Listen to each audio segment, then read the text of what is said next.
Bismillahirrahmanirrahim. Assalamualaikum warahmatullahi wabarakatuh. Alhamdulillah, thumma alhamdulillah, wa syukurillah, wa salatu wassalamu ala rasulillah wa ala alihi wa ashabihi wa man tabi'ahu ila yaumiddin, amma ba'd. Ibu-ibu dan bapak-bapak sekalian dimuliakan, dicintai Allah subhanahu wa ta'ala. Sungguh kita sangat berbahagia pada malam penuh berkah ini. Kita meskipun ada penghambat hujan deras, macet, tapi Allah memberikan kemenangan untuk kita bisa tetap istiqamah menghadiri pengajian kita di masjid tercinta kita ini.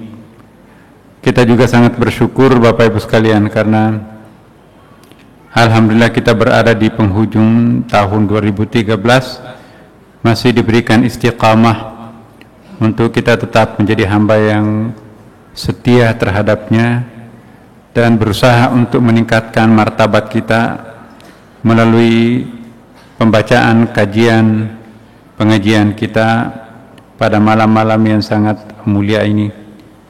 Karena itu marilah kita bersyukur dan sekaligus juga memohon agar Allah Subhanahu wa taala membukakan pintu rahmat, membukakan pintu maghfirah dan juga membukakan pintu ma'rifahnya kepada kita semuanya. Semoga kita betul-betul memperoleh keberuntungan tahun ini dan insyaallah lebih-lebih lagi di tahun-tahun akan datang. Al-Fatihah. A'udzu billahi minasyaitonir rajim. Bismillahirrahmanirrahim. Alhamdulillahirabbil alamin arrahmanir rahim maliki yaumiddin. Iyyaka na'budu wa iyyaka nasta'in. Ihdinas siratal mustaqim. Siratal ladzina an'amta 'alaihim ghairil maghdubi 'alaihim waladdallin. Amin. Ibu bapak sekalian, kita melanjutkan kajian kita, penjelasan tentang Allah yang membuat kita sampai kepadanya. Ini Syekh Ibnu Athaillah memberikan suatu gambaran yang sangat dalam di sini. Lau annaka la tasilu ilaihi illa ba'da fana'i masawika wa mahwi da'awika lam tasil ilaihi abada. Walakin idza arada ayyuwassalaka ilaihi ghattiya wasbak biwasbihi wa na'taka bina'tihi fawassalak ilaihi bima minhu ilaika la bima minka ilaihi. Masya Allah, ini syairnya bagus sekali ya kalau kita lihat dari struktur bahasa Arabnya. Cuman kalau diterjemahkan terpaksa harus panjang karena memang padat sekali maknanya. Andai kata engkau tidak bertemu dengan Allah sebelum engkau menghapuskan dosa dan kotoran syirik yang melekat pada dirimu, tentulah engkau tidak mungkin sampai kepadanya selama-lamanya. Akan tetapi apabila Allah Subhanahu wa ta'ala menghendaki agar engkau dapat berjumpa dengannya, maka Allah akan menutupi sifat-sifatmu dengan sifat-sifat kemahasuciannya, kekuranganmu dengan kemahasempurnaannya. Allah Ta'ala akan menerima engkau dengan apa yang Dia karuniakan kepadamu, bukan karena amal perbuatanmu sendiri yang engkau persembahkan kepadanya. Saya ulangi sekali lagi terjemahannya. Andai kata engkau tidak bertemu dengan Allah, lau annaka la taslu ilaihi, sebetulnya bertemu apa? Taslu itu sampai ya. Seandainya engkau tidak sampai, kita berniat dari rumah mau ke Masjid Sunda Kelapa ya, tapi tidak sampai. Nah, jadi di sini dimaksudkan andai kata engkau tidak bertemu atau tidak sampai dengan Allah sebelum engkau menghapuskan dosa dan kotoran syirik yang melekat pada dirimu, Ya, tentulah engkau tidak mungkin sampai kepadanya selama-lamanya, karena hanya satu kali orang mati di dunia ini. Ya, tidak mungkin kita mati 2 kali di muka bumi ini. Jadi kalau kita belum sampai terus kita wafat, maka itu betul-betul sangat menyedihkan. Tetapi yang menggembirakan kita potongan ayat berikutnya, akan tetapi apabila Allah Subhanahu wa taala menghendaki agar engkau dapat berjumpa dengannya atau sampai kepadanya, maka Allah akan menutupi sifat-sifatmu dengan sifat-sifat kemahasuciannya, kekuranganmu dengan kemahasempurnaannya. Jadi maksudnya, urusan sampai atau tidak sampainya kita terhadapnya, urusan diterima atau tidak diterimanya kita terhadapnya, sesungguhnya tidak terkait langsung dengan perbuatan-perbuatan kita. Ada orang perbuatan baiknya banyak sekali tapi nggak nyampe-nyampe. Ada orang perbuatan baiknya sedikit sekali, tapi mungkin yang sedikit itu sangat ikhlas, sangat tulus, malah dia yang nyampe. Jadi kita susah sekali memprediksi apa maunya Tuhan terhadap kita, tapi semakin kita berusaha mendekatkan diri kita terhadapnya, maka peluang untuk sampai itu lebih besar. Semakin kita kurang usaha mendekati dirinya, maka itu artinya peluang kita untuk sampai kepadanya makin kecil. Karena itu Bapak Ibu sekalian, tunjukkanlah secara maksimum usaha kita untuk sampai kepadanya. Tidak peduli apakah itu nanti ada muatan batinnya atau hanya formalitasnya, ya. Sebab seandainya boleh kita mengandai-andai, lebih baik kita melakukan amal perbuatan banyak, ketaatan lebih banyak, sekalipun isinya kurang, kualitas khusyuknya kurang, daripada kuantitas ibadahnya kurang, tentu juga tidak ada isinya. Ada orang sekarang lagi tren ini, saya ingin Bapak Ibu hati-hati di sini, semakin banyak saja aliran-aliran yang mengecoh kita. Ya, berlindung di bawah panji-panji tasawuf. Nggak perlu sholat, masa begitu banget. Yang penting kan isinya, kualitasnya. Yang penting eling. Tidak perlu tuh wirid-wirid segala macam tuh, rukuk sujud terlalu banyak rakaatnya. Yang penting cukup hanya fardunya, tapi betul-betul itu sangat intensif. Bahkan kalaupun juga terlalu sulit melakukannya, kan bisa dirafel, diqada. Yang penting niat kita bagus, luhur terhadapnya, itu yang sangat penting. Bahkan cenderung mencemooh orang-orang yang melakukan ketaatan-ketaatan formal, mencemooh orang-orang yang mengikuti tarekat. Ngapain itu la ilaha illallah, la ilaha illallah 1000 kali, itu apa gunanya? Itu tidak ingat Tuhan, itu percuma. Saya ingin mengingatkan kepada kita semua bahwa perkataan seperti itu contoh perkataan orang yang sombong, orang yang angkuh. Kalau tidak bisa melakukannya, jangan mencemooh orang lain untuk melakukannya. Saya ingin menyampaikan sebuah fakta bahwa kata-kata itu sangat penting sekalipun isinya mungkin enggak. Jadi satu waktu Usama, panglima angkatan perang ini, menjebak seorang musuh di pinggir tebing. Musuh yang bebuyutan ini tiba-tiba tidak bisa berkutik, mau mundur tebing, ya, mau kemana lagi tidak ada. Kata Usama, mau kemana kamu? Tidak ada jalan keselamatan yang lain kecuali dia mengucapkan 2 kalimat syahadat, asyhadu an la ilaha illallah wa asyhadu anna Muhammadar Rasulullah. Terus dibunuh oleh Usama, kamu itu ucapkan syahadat itu hanya karena cari selamat. Setelah disampaikan hal ini kepada Rasulullah SAW marah total. Nahnu nahkum bidzawahir wallahu yatawallas sarair. Kita hanya menghukum apa yang tampak, Allah yang tahu apa yang dalam hati orang. Kita jangan mencampuri urusan hati orang, itu wilayah Tuhan.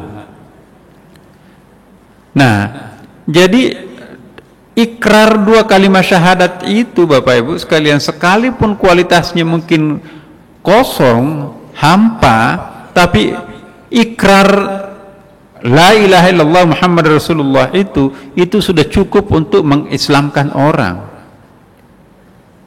Jadi jangan dilarang orang untuk mengucapkan wirid-wirid, tasbih-tasbih dengan mengatakan itu nggak ada artinya, itu mulut sibuk. Oh, lidahnya doang yang masuk surga nanti itu. Gak bisa Bapak Ibu. Sebab kata-kata itu juga bentuk pengakuan diri kita terhadap Allah. Kita itu tiada Tuhan selain Allah. Syukur-syukur nanti memang ada isinya di dalam syahadat itu, ya. Masa 1000 kali kita membaca la ilaha illallah tidak ada isinya satupun? Tanpa isi pun juga Tuhan sudah tahu. Tidak semua orang bisa memanggil namaku la ilaha illallah atau tasbih subhanallah alhamdulillah wa la ilaha illallah Allahu akbar. Mengucapkan seperti itu saja itu sudah suatu kekhususan buat diri kita. Tidak semua orang bisa melakukan hal seperti itu. Jadi saya menghimbau kepada kita semuanya, termasuk juga para pendengar, kalau kita tidak bisa melakukannya, jangan melarang orang. Ya, biarkanlah saudara-saudara kita itu melakukan kebiasaannya melingkar tasbih di tangannya, jangan dilarang. Iya, tapi bagaimana sambil berzikir nonton TV? Ingatannya kemana, tangannya kemana, pikirannya kemana tuh? Ya, tapi jangan lupa, kita kan juga bisa sambil bekerja, sambil menonton TV. Ya, bagi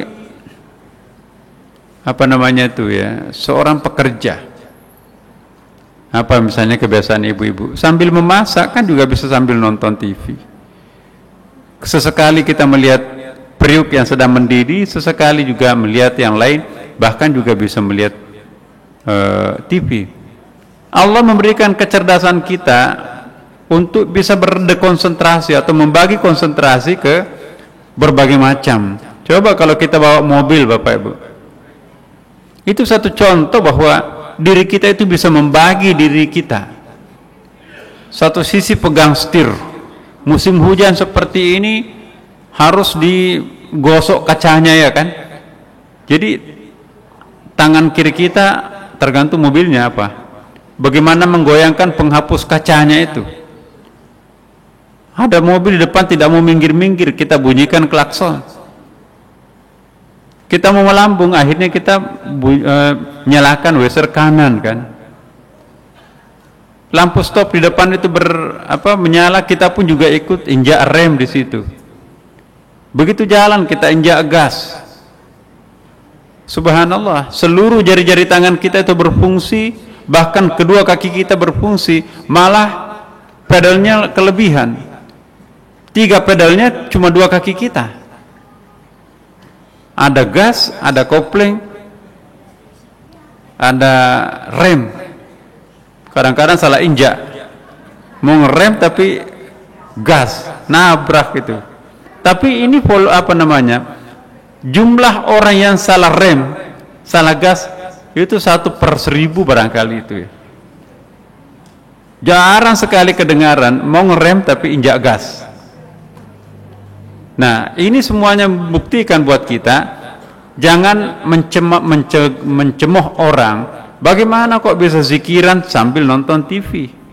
Mungkin dia bisa membagi 50% nonton TV-nya, 50% ingat Tuhannya. Apa itu musyrik? Enggak.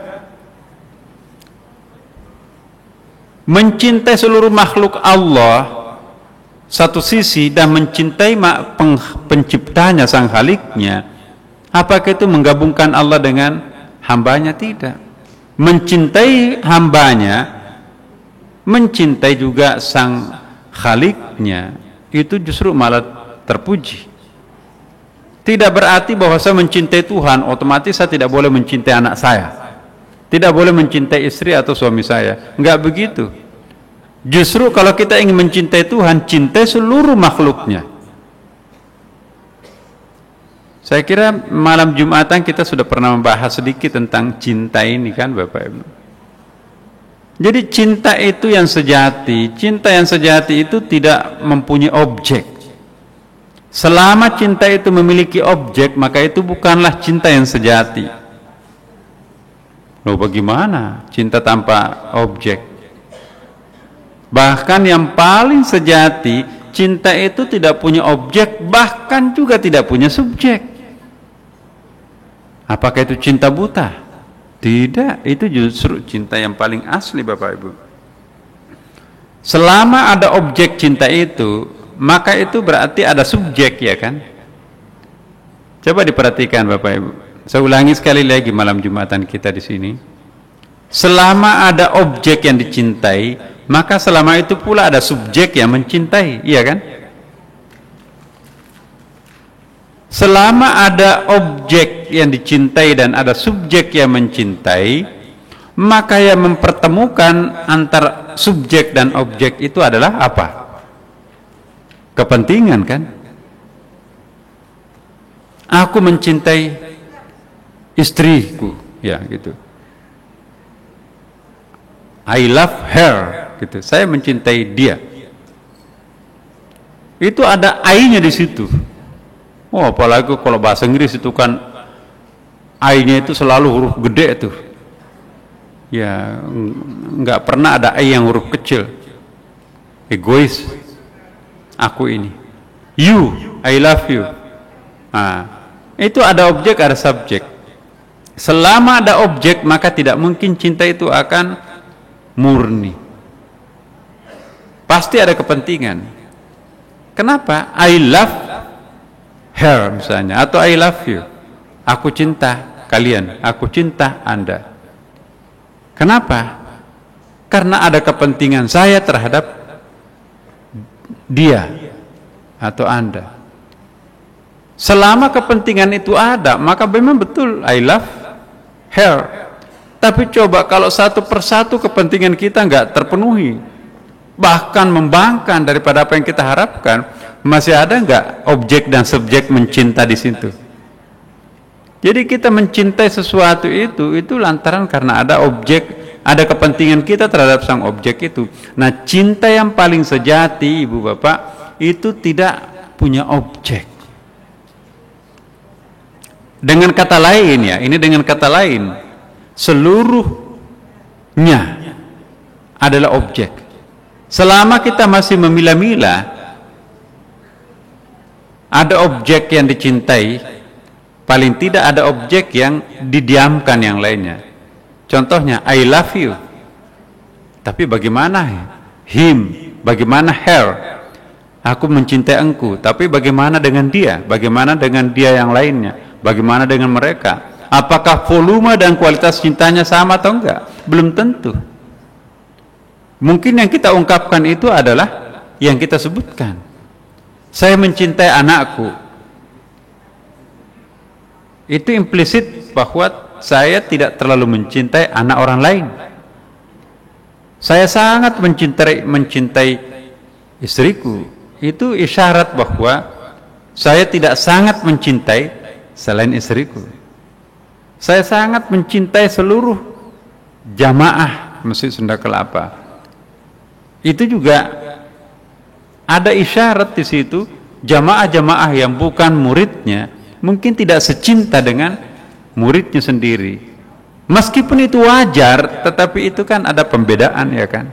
Nah, cinta yang sejati tidak ada objek. Kapan cinta itu punya objek, maka pada saat itu riskan dengan adanya diskriminasi. Objek tertentu dapat, tapi objek yang lainnya kurang, bahkan nggak dapat apa-apa. Seolah-olah kualitas cinta kita itu berbanding lurus dengan seberapa orang bisa memberikan pemenuhan kepentingan kita, bukan?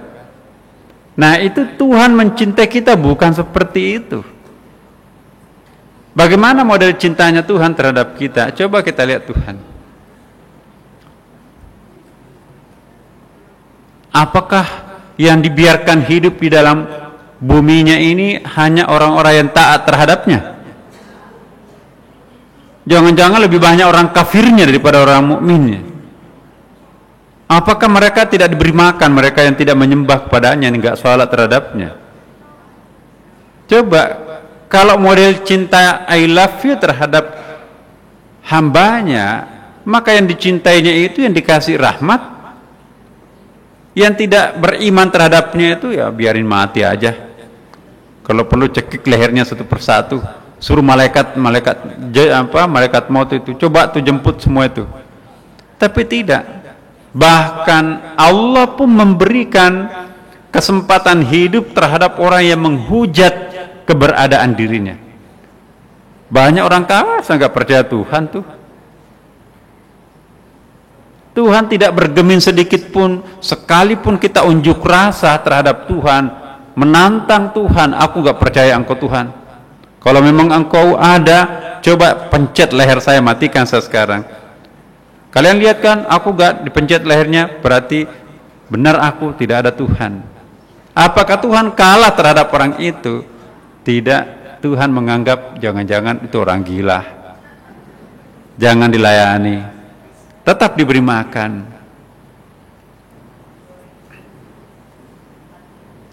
Ya, jadi bukan karena banyaknya amal kita terhadapnya, nyanya itu Allah ya, lantas kita memperoleh surganya sampai kepadanya, tidak. Ini isyarat buat kita semua Bapak Ibu sekalian, jangan pernah memandang amalnya itu sebagai kekuatan penyampai terhadap dirinya. Kita melakukan kewajiban itu lillahi ta'ala, bukan untuk mendapatkan jalan yang sampai terhadapnya, bukan untuk surga. Urusan surga itu persoalan lain, urusan beribadah itu juga urusan lain. Kata Rasulullah SAW, kita itu masuk surga tidak ada kaitannya dengan amal kita. Termasuk engkau ya Rasulullah? Iya, termasuk aku. Itu coba kata sahabatnya.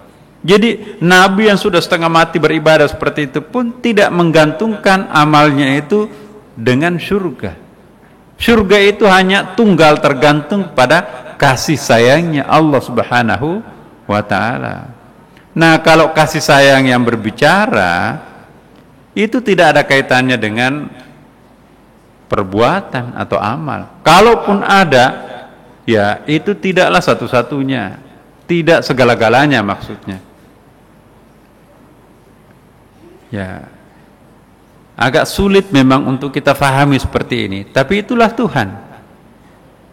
Tuhan bukan manusia seperti kita yang logik-logik itu, yang padahal logik itu kan juga belum tentu objektif, belum tentu adil. Nah, inilah yang dimaksudkan dalam bait ini Bapak Ibu sekalian. Kita lihat penjelasannya. Wusul artinya sampai, wasalah. Maksudnya sampainya diterimanya amal ibadah seorang hamba kehadapan Allah Subhanahu wa taala. Kehendak seseorang hamba untuk mendekati Allah dan sampai semua amal ibadahnya kepada Allah adalah dengan syarat apabila ia telah dapat menyingkirkan sifat hawa nafsu manusianya, menanggalkan sifat syirik dan kemaksiatan dari dalam dirinya sendiri. Itu kalau ingin sampai kepada Tuhan. Kalau ada syirik itu agak sulit. Ya. Kemampuan manusia terbatas, walaupun diketahui ketergantungan manusia pada sifat-sifat buruknya sudah menjadi tabiat dan sukar dilepaskan tanpa kesungguhan untuk meninggalkannya. Jadi tabiat kita itu cenderung mengikuti nafsu.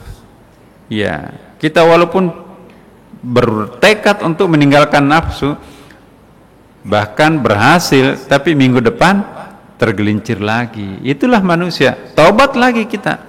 Makanya itu innallaha yuhibbut tawwabin. Sesungguhnya Allah mencintai orang-orang yang bolak-balik bertaubat. Ya. Saya pernah jelaskan, Tuhan tidak mengatakan innallaha yuhibbut ta'ibin. Sesungguhnya Allah mencintai orang yang at-ta'ibun itu orang yang bertobat. Kalau at-tawwabin orang berulang-ulang kali bertobat. Itu bedanya. Pakai waw, ada yang enggak pakai waw. Jadi kalau ilustrasinya, kalau at-ta'ibin hanya sekali bertobat, jadi dibiarkan dulu bajunya itu dipakai 1 bulan nggak dicuci-cuci, nanti sekalian atau nanti bulan Ramadan baru kita cuci bajunya. Bisa nggak bersih baju itu kalau nanti hanya sekali dicuci, setahun dipakai? Peluang untuk lebih bisa bersih baju itu, setiap kita habis makainya itu dibersihkan lagi, digosok lagi, dipakai lagi, kotor lagi, bersihkan lagi. Atau enggak, pakai aja terus menerus, nanti bulan Ramadan baru kita cuci. Nah, yang sekali mencuci itu disebut at-ta'ibin. Yang selalu mencuci disebut at-tawwabin. Yang mana yang dicintai Allah di situ? Innallaha yuhibbut tawwabin wa yuhibbul mutatahhirin. Nah, itu dia. Tidak dikatakan wa yuhibbut tahirin. At-tahirin sekali aja membersihkan. Kalau mutatahhirin selalu bolak-balik membersihkan. Jadi kadang-kadang kan kita sifat kemanusiaan kita, ukuran kemanusiaan kita yang dipakai. Enggak nanti malu kita pada Tuhan. Sekalian aja lah, nanti tunggu pensiun baru tobat. Bukan nanti Tuhannya tersinggung, hari ini kita tobat, besok tergelincir lagi, tobat lagi. Itu kan penghinaan terhadap Tuhan. Bukan, justru itu yang dicintai Tuhan. Adakah manusia yang tidak pernah berdosa? Siapapun, semua pernah berdosa, walaupun dosa itu kecil. Karena Tuhan menciptakan manusia itu adalah memiliki quwwatul jamaliyah dan quwwatul jalaliyah. Quwwatul jalaliyah inilah yang sering mengajak orang untuk berdosa. Tetapi untuk apa Tuhan menciptakan dosa terhadap manusia? Untuk membuktikan dirinya, yaitu Allah Subhanahu wa taala itu memiliki kesempurnaan sifat. Tidak sempurna sifatnya itu kalau sifat-sifat jalaliyahnya tidak ada manifestasinya di dalam alam raya ini. Nah, tempat yang ditempati untuk menampakkan kualitas jalaliyahnya, maskulinnya, ialah manusia. Makanya itu satu-satunya manusia ini yang memiliki keseluruhan sifat-sifat Allah, baik itu sifat jamaliyah maupun sifat jalaliyah. Malaikat itu hanya mampu mewarisi sifat-sifat jamaliyahnya Tuhan. Makanya itu malaikat tidak jadi khalifah. Yang bisa menjadi khalifah ialah makhluknya yang sempurna, yang paling ahsani taqwim. Ya. Kalau malaikat yang jadi khalifah, ya mungkin lain wajahnya alam ini. Tentu tidak seperti yang diorder oleh Allah Subhanahu wa taala. Kenapa? Karena malaikat itu tidak punya keberanian, apalagi keberanian untuk berdosa.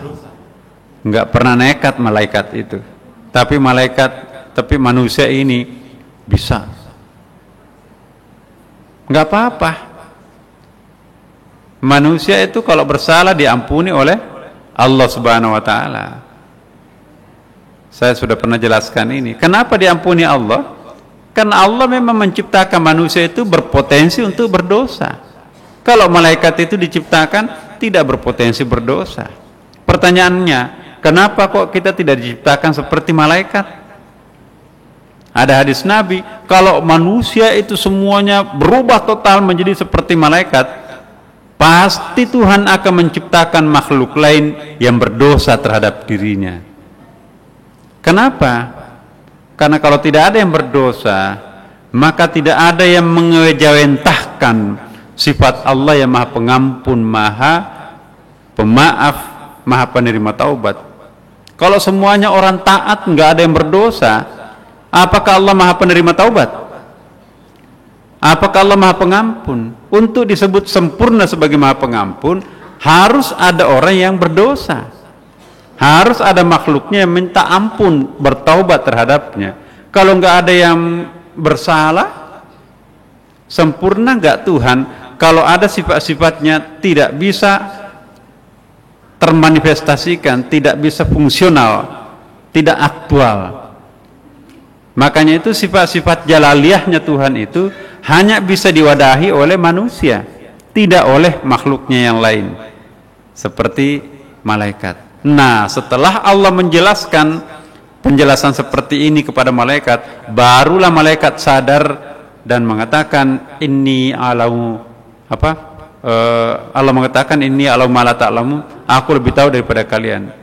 Setelah Nabi Adam mendemonstrasikan kehebatannya, ya, wa 'allama Adama al-asma'a kullaha tsumma aradahum. Jadi setelah malaikat setelah Adam itu mendemonstrasikan kehebatannya, mampu menghafal nama-nama yang ada dan lain-lain sebagainya, kemampuannya yang tidak bisa dilakukan malaikat, barulah malaikat itu sadar, aku memang pantas bersujud terhadap Adam itu.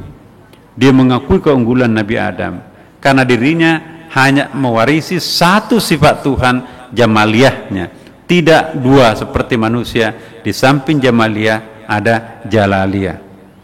Jadi pengetahuan seperti ini penting untuk kita pahami, untuk bisa menjelaskan kepada diri kita sendiri, kok kenapa manusia pendosa tapi kok dilantik jadi khalifah? Kenapa yang paling taat, malaikat itu tidak pernah berdosa, kenapa bukan dipilih sebagai khalifah? Nah, dengan penjelasan seperti tadi, oh iya, kesempurnaan manusia itu adalah terletak pada ketidaksempurnaannya. Nah, di sini tadi dikatakan, karena kemampuan manusia itu terbatas, maka ia memerlukan bantuan Allah Subhanahu wa taala. Maka itu Allah juga membantu manusia. Pertolongan Allah itu akan diterimanya apabila manusia berusaha dan berjihad sepenuh hati, sepenuh iman yang ada di dalam jiwanya. Jangan mentang-mentang Allah Maha Pengasih terhadap kita seenak-enaknya lah hanyut dengan dosa, bukan itu yang dikehendaki. Malah kita dapat nerakanya nanti itu. Ya, ambisi manusia ini kita lihat. Sebagian daripada penempuh jalan menuju Allah, yaitu manusia, beranggapan bahwa sampai kepada Allah itu akan terjadi manakala keburukan pada dirinya telah tiada. Akan tetapi Syekh Ibnu Athaillah tadi mengatakan, agar kita jangan berambisi seperti itu, karena hal itu mustahil terjadi pada diri seorang hamba, manusia maksudnya. Setiap manusia pasti punya kekurangan.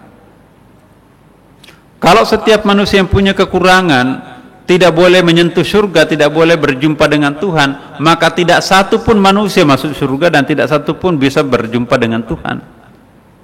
Padahal ayat-ayat Quran itu lebih banyak mengisyaratkan pengalaman surgawi anak manusia itu ketimbang pengalaman nerakanya.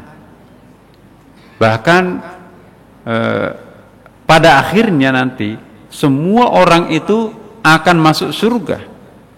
Neraka itu adalah tempat untuk cuci dosa. Kalau sudah habis hangus dosanya dicuci, Tuhan tidak boleh mengabadikan hambanya dalam neraka, apalagi yang mau dibakar kalau sudah habis dosanya itu. Jadi orang itu pada saatnya nanti itu akan keluar semuanya dari neraka.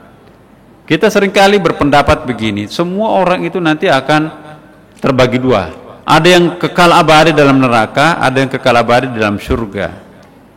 Saya sudah pernah jelaskan, di dalam bahasa Arab itu kan ada khalidina fiha. Inilah yang sering difahami kekal di dalam neraka. Padahal kata khalada itu beda dengan apa namanya itu?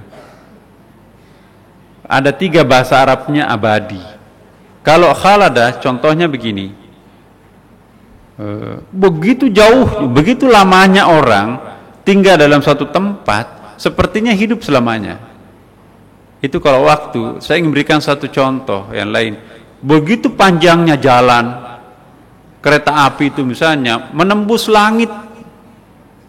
Jadi seolah-olah lurusnya jalan kereta api itu, apalagi di depannya ada pantai, jalan kereta api itu nabrak langit itu. Padahal begitu kita sampai ke ujung, oh enggak, ada pantainya kok.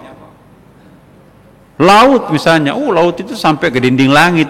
Ternyata kita berlayar, bukan, masih ada pulau di depan kita itu. Jadi saking panjangnya sehingga kita melihat langit tanpa ujung di situ jalan itu. Padahal ternyata ada ujungnya. Neraka juga seperti itu. Jadi kita nanti disiksa 1 triliun tahun. Kelihatan nggak ujungnya di situ? Nggak kelihatan. Jadi itu abadi. Nah itu bahasa Arabnya khalada di situ. Ya. Ada lagi bahasa Arabnya abadi. Abadi yang tidak pernah, yaitu baqa. Al-baqa'u yaitu memang nggak punya ujung, dan yang bisa tidak punya ujung seperti itu dari sekarang ialah hanya Allah Subhanahu wa ta'ala. Jadi bahasa Arab itu bertingkat-tingkat, ada tanpa ujung menurut pengetahuan kita, tapi begitu kita sampai ke ujungnya, oh enggak kok, masih ada. Kita cuma sebentar kok di neraka, cuma 2 miliar tahun.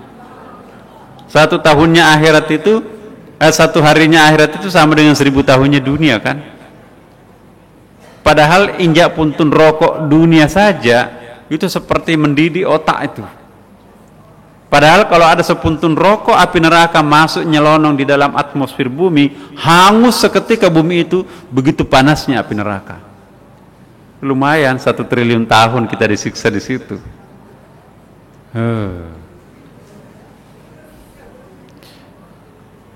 Jadi insya Allah sekafir apapun anak manusia itu, ujung-ujungnya nanti masuk surga.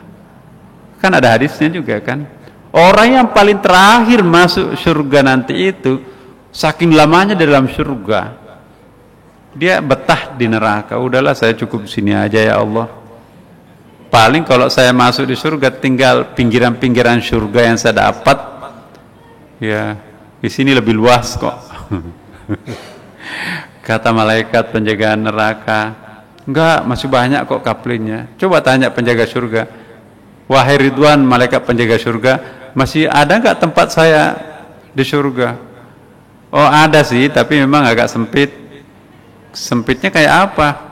Ya dalam apa itu kan ada ayatnya itu, wasiqal ladzina kafaru ila jahannam zumara dan seterusnya.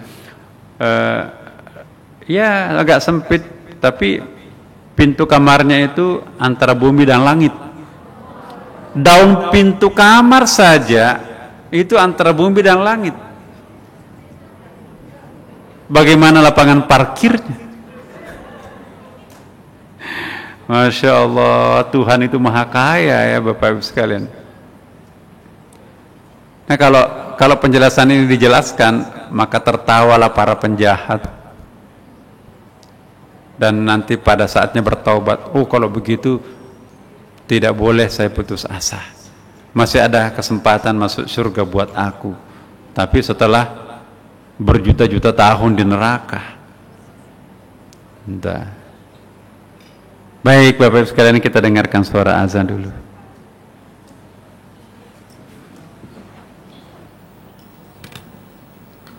Alhamdulillah, kita lanjutkan Bapak Ibu. Alhamdulillah.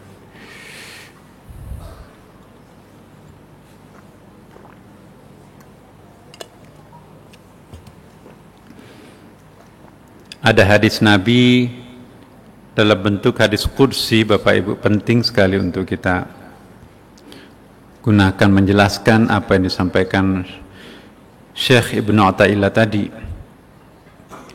Hamba-hambaku, kata Rasulullah melalui hadis qudsinya, kahnya itu adalah ka besar, berarti Allah. Hamba-hambaku, kata Allah, akan selalu dekat denganku Ya. Hambaku yang selalu dekat denganku, apabila ia suka mengerjakan amalan-amalan sunnah, apalagi yang wajib tentunya, sehingga menumbuhkan kecintaanku terhadapnya. Walaupun menurut ibu, walaupun menurut bapak, kok dari tadi saya sholat sunat tasbih nggak ada isinya, nggak ada khusyuknya sedikit pun, macam-macam pikiran. Bukan urusan kita dengan Tuhan. Yang penting lakukan niat itu lillahi ta'ala. Ini jawabannya. Para hambaku akan selalu dekat denganku apabila ia suka mengerjakan amalan-amalan sunnahku. Dia tidak beri syarat di sini. Tuhan tidak mengatakan apabila melakukan amalan-amalan sunnah dengan khusyuk. Di situ nggak ada persyaratan harus khusyuk loh Bapak. Sehingga menumbuhkan kecintaanku. Walaupun kita tidak cinta Tuhan, kita merasa-rasa, saya dari tadi sholat tapi nggak muncul cinta yang bertambah terhadap Tuhan, malah yang lain kebayang. Tapi Tuhan, dia tetap mencintai kita walaupun kita tidak mencintainya pada saat itu ya. Jikalau aku mencintainya, kata Allah, maka apa yang ia dengar itu adalah pendengaranku yang digunakan untuk mendengar. Apabila ia melihat, maka itulah penglihatanku yang digunakan untuk melihat. Apabila ia berjalan dengan kakinya, maka itu juga perjalananku. Subhanallah. Ternyata melakukan ketaatan itu sebatas kemampuan kita, itu pun juga sudah mengundang cintanya Tuhan. Hambaku yang akan, atau hambaku yang selalu dekat denganku apabila ia suka mengerjakan amalan-amalan sunnah ya. Termasuk amalan sunnah itu adalah datang ke Masjid Sunda Kelapa, kita tadarusan, sekarang kita ikut pengajian, ada sholat-sholat, nanti sholat tahajud ya. Tidak perlu merasa tidak percaya diri, enggak, memang sunatnya banyak, kuantitasnya bagus, tapi kualitasnya kurang, enggak apa-apa. Kuantitas tanpa kualitas pun sudah mengundang cinta Tuhan. Apalagi kalau kuantitas yang banyak itu diiringi dengan kekhusyuan terhadap Allah Subhanahu wa taala. Kan ada 3 mendekati Tuhan kan Bapak Ibu, malam Jumatan kita itu. Masih ingat kan Bu? Ada 3 cara kita mendekati Tuhan. Yang pertama adalah cara apa Bu? Melalui jalur ma'rifah. Ya. Jalur pengetahuan kita terhadap Allah Subhanahu wa taala. Ini yang paling tinggi. Yang kedua melalui karya-karya, amal-amal. Ya. Yang ketiga melalui amal-amal ibadah-ibadah itu. Ketaatan-ketaatan. Ketiga-tiganya sampai kepada Tuhan. Tetapi yang paling cepat nyampainya itu ialah jalur ma'rifah. Ada orang yang menggunakan ketiga-tiganya. Semoga kita semuanya di sini, Ibu Bapak Ibu sekalian, amalia kita insya Allah lumayan. Saya tahu Bapak Ibu di sini juga banyak aktivitas LSM-nya, mengabdi masyarakat yang kena banjir, kebakaran, kemiskinan, mengumpulkan segala macam, rajin bersedekah, itu semua masuk kategori amal karya itu. Kenapa yang paling tinggi adalah ma'rifah? Karena ma'rifah itu memang makhluk istimewanya Allah Subhanahu wa taala. Contohnya para nabi, para aulia, para orang-orang yang pewaris nabi. Ya. Dan para arifin juga bertingkat-tingkat loh Bapak Ibu. Ada arifin, orang arif, dia membaca kitab sepanjang-panjangnya, akhirnya dia khatam.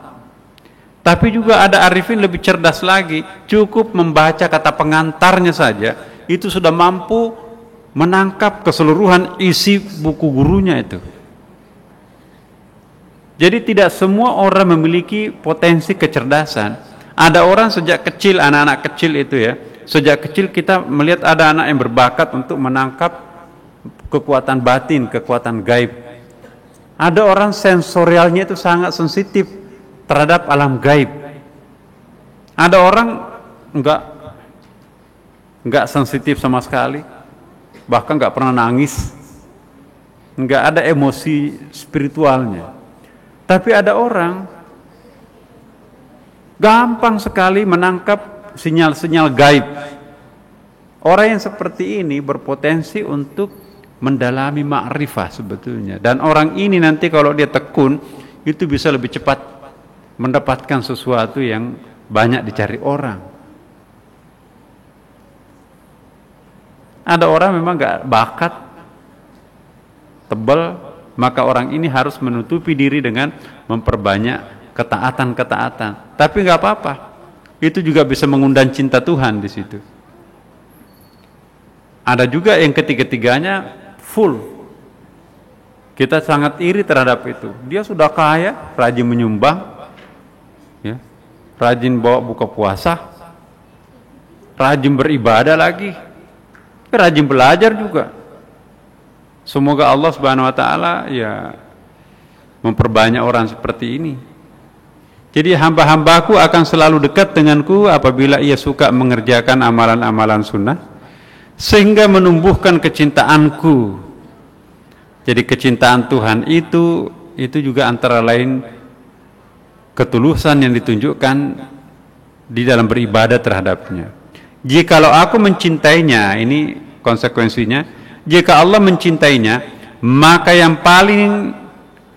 apa yang ia dengar itu adalah pendengaranku. Artinya dalam terjemahan lain, maka jadilah pendengarannya adalah pendengaranku, jadilah matanya adalah mataku, jadilah perjalanannya adalah perjalananku.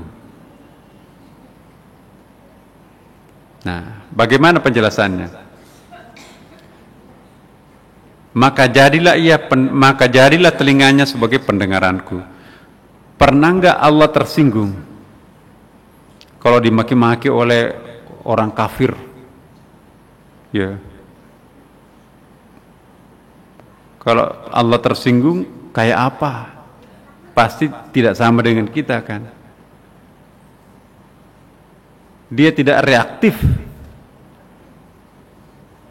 Nah, kalau kita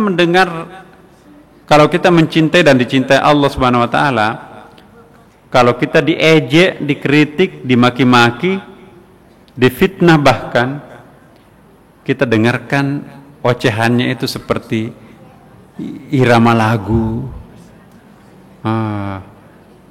Coba ulangi sekali lagi.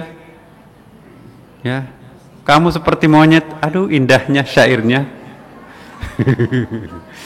Ya. Coba ulangi sekali lagi, bukannya seperti monyet. Monyet ompong lagi, sudah monyet ompong lagi, hitam lagi. Aduh, indahnya baitnya. Coba ulangi sekali lagi, dikerasin lagi. Waduh, enak intonasinya. Aku suka mendengarkannya, ulangi sekali lagi. Jadi tidak ada kebenciannya, yang muncul adalah cinta.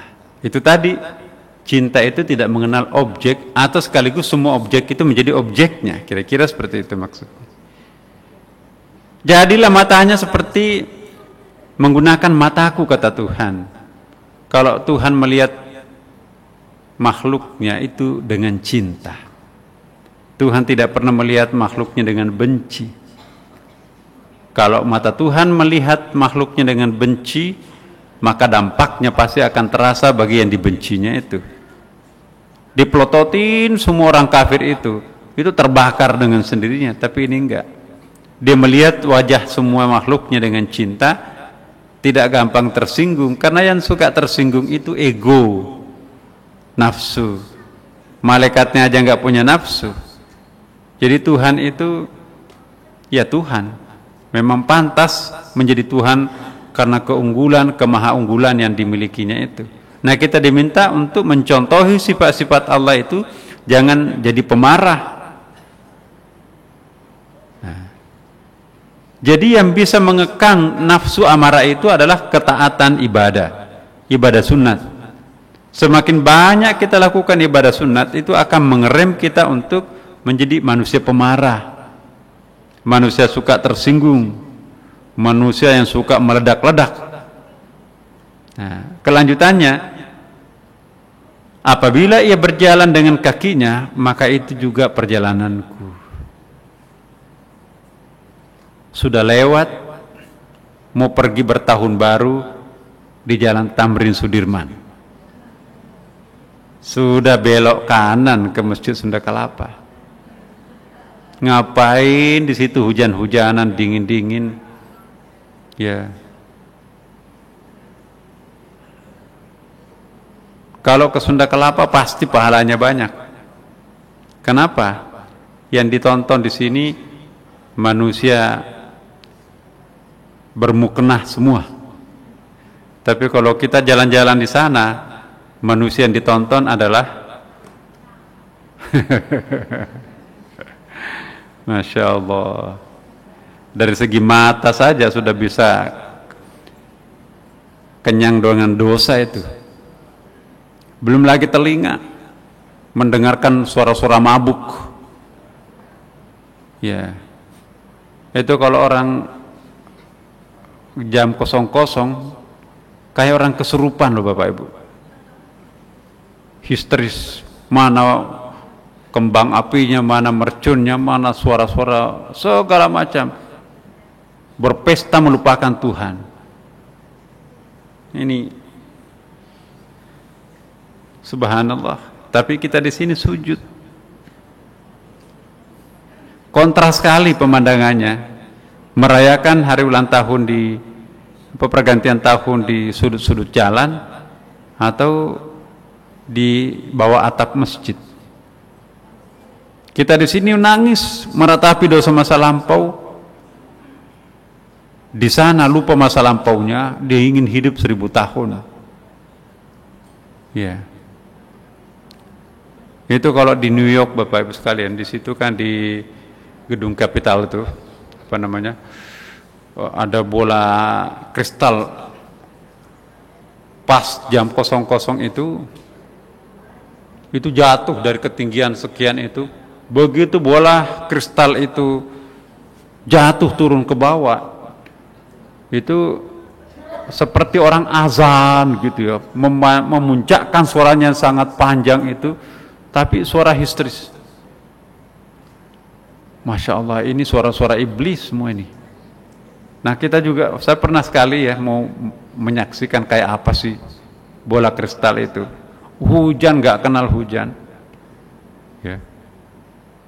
Masya Allah, kok bola salju begitu, bola kristal begitu aja sudah heboh. Sesudah salat subuh Bapak, saya jalan-jalan ya. Apa yang terjadi? Kira-kira jam 4, jam 5 itu. Di emper-emper toko itu, di tengah jalan itu botol-botol minuman keras tuh. Ya. Minuman keras, dan di emper toko itu pasangan-pasangan itu teler tidur. Masya Allah, ini ngapain ini hamba-hamba Tuhan seperti ini? Ya, boro-boro salat subuh ya kan. Oh, itu pokoknya sepanjang jalan itu bau alkohol tuh, sangat-sangat. Nah ini jangan dipindahkan ke Jakarta, tradisi kayak gitu. Mudah-mudahan gerakan masuk masjid memperingati tahun baru ini menenggelamkan tradisi-tradisi kayak gitu. Dan ini kita juga bersyukur Bapak Ibu sekalian, hampir semua masjid nanti ini akan merayakan pergantian tahun ini. Jangan dilarang. Loh kok kenapa tahun baru Hijriah nggak ada yang peringati kayak gini? Ya, kenapa tahun baru Miladiah diperingati seperti ini di masjid? Daripada di jalan-jalan lebih baik di masjid, ya kan? Jadi nggak usah dilarang lah. Masa itu bid'ah. Ini heran juga ya, teman-teman kita ini harusnya punya kemampuan berpikir strategis. Memperingati pergantian tahun baru di masjid itu jangan dianggap bid'ah. Masa yang, ya coba bayangkan, dilarang masuk masjid sampai ada masjid nutup. Enggak, masjid enggak boleh dipakai tahun baruan. Kunci masjidnya. Ya. Saya minta bongkar itu pintunya masjid itu. Orang mau sujud kok dilarang. Tanda syukur, apa ada larangannya untuk bersyukur bertambah umurnya? Semoga di masjid itu nanti bisa menjadi momentum untuk berubah menjadi lebih baik kepada Tuhan. Daripada mereka tumpah ruah ke Monas, lebih baik tumpah ruah ke masjid. Dengarkan ngaji di sini. Ya. Kalau perlu fasilitasi. Nah, di sini kita alhamdulillah di Sunda Kelapa ini juga ada seperti tadi diumumkan, ada sejumlah hiburan batin gitu yang disuguhkan. Ya, semoga insyaallah Bapak Ibu sekalian kita juga bisa memperoleh ketenangan batin dalam menjemput tahun baru akan datang. Semoga Allah Subhanahu wa taala memberikan berkahnya terhadap kita, dan semoga dosa-dosa masa lampau kita itu betul-betul dihanguskan oleh Allah melalui doa-doa berjamaah kita di masjid kita yang sangat tercinta ini. Demikianlah Bapak Ibu sekalian, insyaallah kita lanjutkan pengajian ini pada tahun depan, ya kan?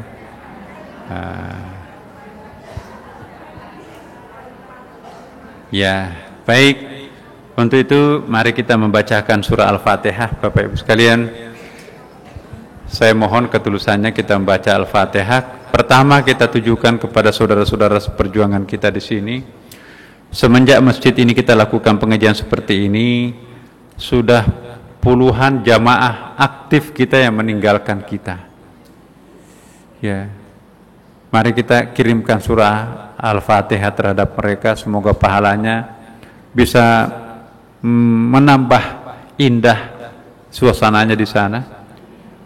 Al-Fatihah berikutnya semoga kita tujukan kepada kedua orang tua kita, sanak keluarga kita yang mendahului kita, dan tentunya tidak kalah pentingnya semoga surah Al-Fatihah ini kita kirimkan tanda rindu kita terhadap junjungan kita Nabi Muhammad SAW bersama seluruh para sahabatnya, anggota keluarganya, dan seluruh ulama-ulama yang menyampaikan Islam ini ke dalam benak kita masing-masing. Dan semoga juga surah Al-Fatihah ini punya berkah untuk anak-anak kita, cucu-cucu kita, sehingga hidupnya di masa-masa akan datang tetap di bawah bimbingan dan lindungan Allah Subhanahu wa taala. Ala hadhihi niyyah wa la kulli niyatin salih. Al-Fatihah. أعوذ بالله من الشيطان الرجيم بسم الله الرحمن الرحيم الحمد لله رب العالمين الرحمن الرحيم مالك يوم الدين إياك نعبد وإياك نستعين اهدنا الصراط المستقيم صراط الذين أنعمت عليهم غير المغضوب عليهم ولا الضالين. السلام عليكم ورحمة الله وبركاته.